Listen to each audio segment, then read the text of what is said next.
स्वागत है दोस्तों। स्टडी फॉर यूपीएससी में हम लोग फॉरेन सेक्टर पढ़ रहे थे, तो उससे आगे आज हम लोग पढ़ेंगे और ये इकोनॉमी का पार्ट 36 है, जिसमें हम लोगों ने एक्सचेंज रेट को पढ़ा था और स्थिर विनिमय दर यानी कि फिक्स एक्सचेंज रेट पढ़ रहे थे और उसमें हम लोगों ने डीवैल्यूएशन को देखा था। अब हम लोग अधिमूल्यन यानी कि रीवैल्यूएशन को देखेंगे। ठीक है, यानी अधिमूल्यन का मतलब होता है जब कोई देश अपनी मुद्रा की वैल्यू को जानबूझकर बढ़ाता है। लेकिन ध्यान दीजिएगा, ये बढ़ाने घटाने का काम जब खुद सरकार करेगा तो किसी न किसी फिक्स एक्सचेंज रेट को क्या कर रहा होगा, वो फॉलो कर रहा होगा। ठीक है, इस बात को ध्यान रखिएगा। तो ये जो अधिमूल्यन है ना, उसका परिणाम अगर देखेगा तो अवमूल्यन के परिणाम के बिल्कुल विपरीत होगा। यानी कि अधिमूल्यन अवमूल्यन का विपरीत होता है। डीवैल्यूएशन और रीवैल्यूएशन दोनों एक दूसरे का विपरीत होता है जब उस बात को देखिएगा। लेकिन एक चीज़ ध्यान रखिए कि जब आप रीवैल्यूएशन पढ़ते हैं ना, तो कोई भी राज्य जानबूझकर अपना पैसा को ना मतलब कि उसका वैल्यू बढ़ाने का कोशिश नहीं करता है, घटाने का कोशिश करता है लेकिन बढ़ाने का नहीं। ठीक है, तो सामान्यतः राष्ट्र जो है अधिमूल्यन नहीं करता है। फिर भी अगर मान लीजिए अधिमूल्यन होगा तो इंपोर्ट आपका घट जाएगा, एक्सपोर्ट आपका घट जाएगा, इंपोर्ट आपका बढ़ जाएगा, इन्फ्लेशन घट जाएगी। देखिए, ट्रेड डेफिसिट बढ़ेगा, लेकिन इससे होगा ये कि बोर्ड ऑफ ट्रेड यानी कि बैलेंस ऑफ ट्रेड जो है आपको वो क्या हो जाएगा, खराब हो जाएगा, यानी कि निगेटिव में आ जाएगी। जीडीपी निगेटिव हो जाएगा और एम्प्लॉयमेंट भी क्या हो जाएगा, आपको घट जाएगा। तो इस बात को ध्यान रखिएगा, बिल्कुल वहाँ से उल्टा। ध्यान दीजिए, इसमें एक ही चीज़ पॉजिटिव है और वो है इंपोर्ट। ठीक है ना, तो ये है आपको अधिमूल्यन। अब हम लोग आगे बढ़ेंगे और अगला नंबर विनिमय दर देखेंगे, जिसका नाम है लचीली विनिमय दर यानी कि फ्लेक्सिबल या फ्लोटिंग एक्सचेंज रेट।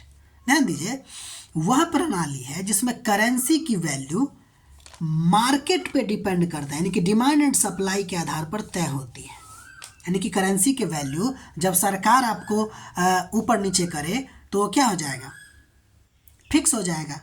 यानी कि सरकार क्या करेगा, इतना पर फिक्स कर देगा।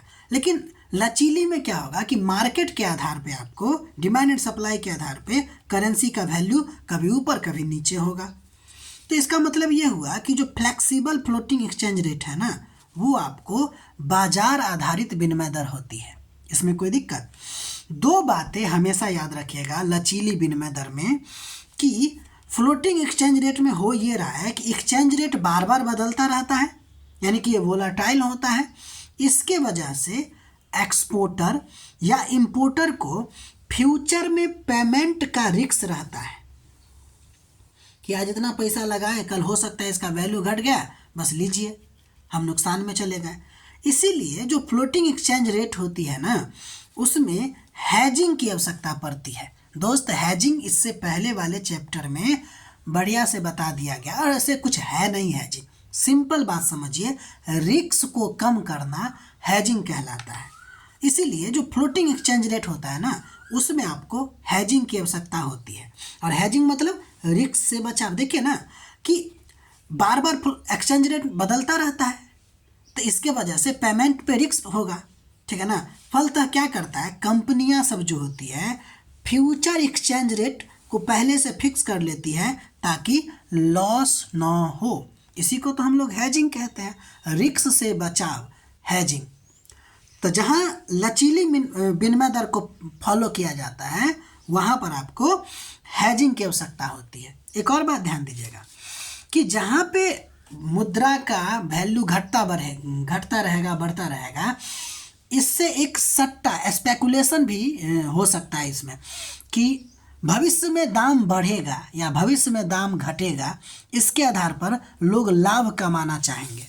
ठीक है ना, तो वही आगे लिखे हैं कि फ्लोटिंग एक्सचेंज रेट में आपको स्पेकुलेशन भी होता है, यानी कि लोग प्रॉफिट कमाने की कोशिश करते हैं। ठीक है, समझ में आ रही बात।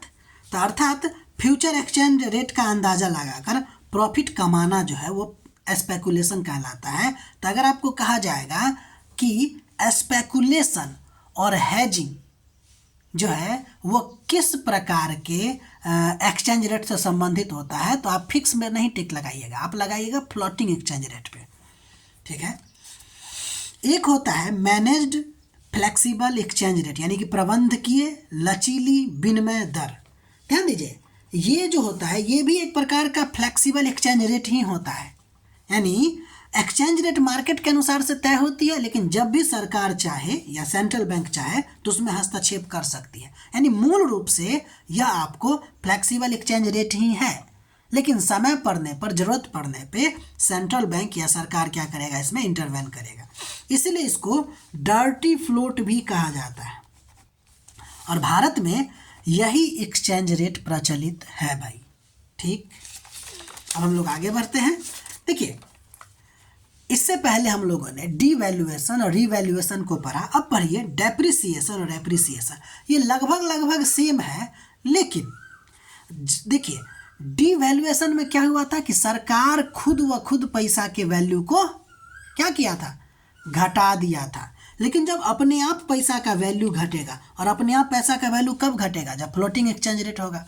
तो जब फ्लोटिंग एक्सचेंज रेट में पैसा का मूल्य अपने आप गिरता है तब उसको डेप्रिसिएशन कहते हैं। और ये किसके आधार पे गिरेगा, तो मार्केट फोर्स के आधार पे।